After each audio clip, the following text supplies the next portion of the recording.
Welcome back. ನಾಳೆಯಿಂದ ಬೆಳಗಾವಿಯಲ್ಲಿ ಚಳಿಗಾಲದ ಅಧಿವೇಶನ ಆರಂಭ ಆಗ್ತಾ ಇದೆ. ಸರ್ಕಾರಕ್ಕೆ ಬಿಸಿ ಮುಟ್ಟಿಸಲಿಕ್ಕೆ ಸಂಘಟನೆಗಳು ತಯಾರಿಯನ್ನ ಮಾಡಿಕೊಂಡಿದ್ದಾವೆ. ಬಿಜೆಪಿಗೆ ವಕ್ಫ್, ಮೂಡ, ವಾಲ್ಮೀಕಿ ಹಗರಣದ ಅಸ್ತ್ರ ಸಿಕ್ಕಿರುವಂಥದ್ದು. ಸೊ ಹೇಗಾದ್ರೂ ಮಾಡಿ ಸರ್ಕಾರವನ್ನ ಇಕ್ಕಟ್ಟಿಗೆ ಸಿಕ್ಕಾಕ್ಸುವಂತ ನಿಟ್ಟಿನಲ್ಲಿ ಬಿಜೆಪಿ ರೆಡಿ ಆಗಿದೆ. ಬಿಜೆಪಿ ಜೆಡಿಎಸ್ ದೋಸ್ತಿ ಪಕ್ಷಗಳು ರೆಡಿ ಆಗಿರುವಂಥದ್ದು. ಕಾಂಗ್ರೆಸ್ಗೂ ಕೂಡ ಅಷ್ಟೇ ಸಾಕಷ್ಟು ಅಸ್ತ್ರಗಳಿದ್ದಾವೆ ವಿರೋಧ ಪಕ್ಷದ ವಿರುದ್ಧ ಪ್ರಯೋಗ ಮಾಡಲಿಕ್ಕೆ. ಕೋವಿಡ್ ಅಸ್ತ್ರ, ಬೋವಿ ಹಗರಣದ ಪ್ರತ್ಯಾಸ್ತ್ರ ಇದೆ. ಮುನಿರತ್ನ ರೇಪ್ ಪ್ರಕರಣ ಕೂಡ ಸಾಕಷ್ಟು ಚರ್ಚೆಗೆ ಗ್ರಾಸವಾಗಿರುವಂಥದ್ದು. ಆ ಒಂದು ವಿಚಾರವನ್ನು ಕೂಡ ಅವರು ಚರ್ಚೆಯನ್ನ ಮಾಡುವಂತ ನಿಟ್ಟಿನಲ್ಲಿ ವಿರೋಧ ಪಕ್ಷಗಳಿಗೆ ಪ್ರತ್ಯಾಸ್ತ್ರವನ್ನು ಹೂಡುವಂತ ನಿಟ್ಟಿನಲ್ಲಿ ಮುಂದಾಗಿದ್ದಾರೆ. ಬಿಜೆಪಿ ಸರ್ಕಾರವಿದ್ದಾಗಲೇ ವಕ್ಫ್ ಗೊಂದಲ ಆರೋಪ ಇದೆ. ಸೊ ಅದನ್ನು ಕೂಡ ಎಳೆ ಎಳೆಯಾಗಿ ಬಿಚ್ಚಿಡುವಂತ ಸಾಧ್ಯತೆ ಇದೆ. ಈಗಾಗಲೇ ಸುದ್ದಿಗೋಷ್ಠಿಯಲ್ಲೆಲ್ಲ ಮಾತನಾಡಿದ್ರು. ಅದು ಅಧಿವೇಶನದಲ್ಲಿ ಚರ್ಚೆ ಆಗುತ್ತೆ.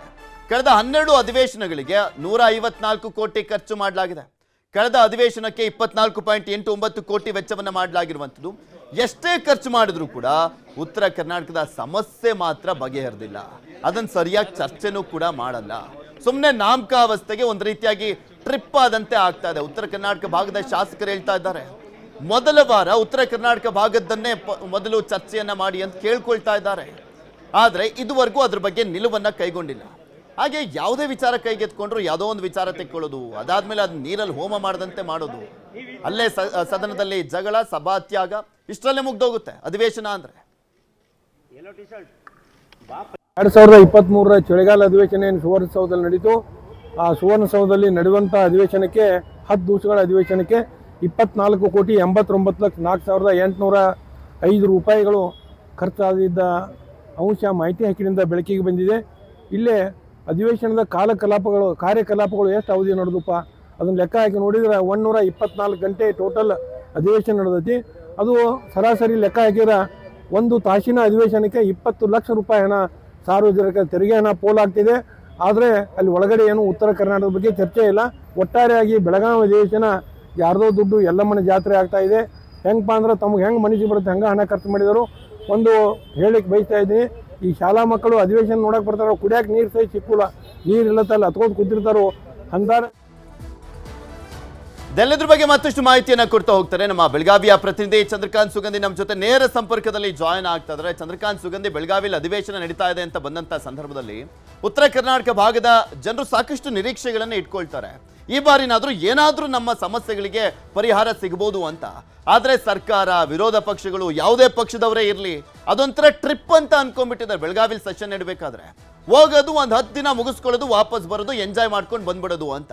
ಇದೇ ರೀತಿಯಾಗಿ ವ್ಯರ್ಥ ಆಗ್ತಾ ಇದೆ, ಕಾಲಹರಣ ಆಗ್ತಾ ಇದೆ. ಏನ್ ಸಮಸ್ಯೆಗಳು ಚರ್ಚೆ ಆಗ್ಬೇಕಾಯ್ತು ಅದ್ಯಾವುದು ಕೂಡ ಆಗ್ತಾ ಇಲ್ಲ.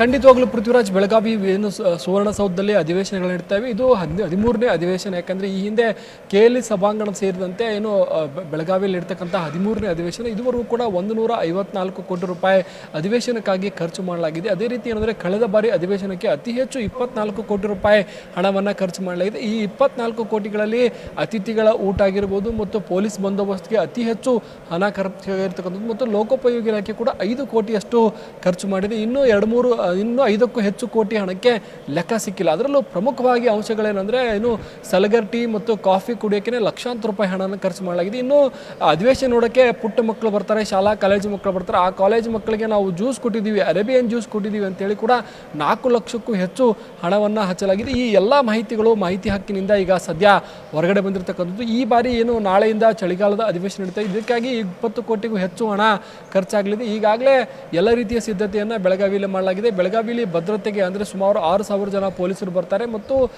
ಈಗ ಶಾಸಕರು, ವಿಧಾನ ಪರಿಷತ್ ಸದಸ್ಯರು ಮತ್ತು ಅಧಿಕಾರಿಗಳು ಸೇರಿದಂತೆ ಈ ಎಲ್ಲರಿಗೂ ಕೂಡ 2,700ಕ್ಕೂ ಹೆಚ್ಚು ರೂಮ್ಗಳನ್ನು ಬೆಳಗಾವಿ ನಗರಾದ್ಯಂತ ಬುಕ್ ಮಾಡಲಾಗಿರ್ತಕ್ಕಂಥದ್ದು. ಒಟ್ಟು 10 ದಿನಗಳ ಅಧಿವೇಶನ ನಡೀತಾ ಇದೆ.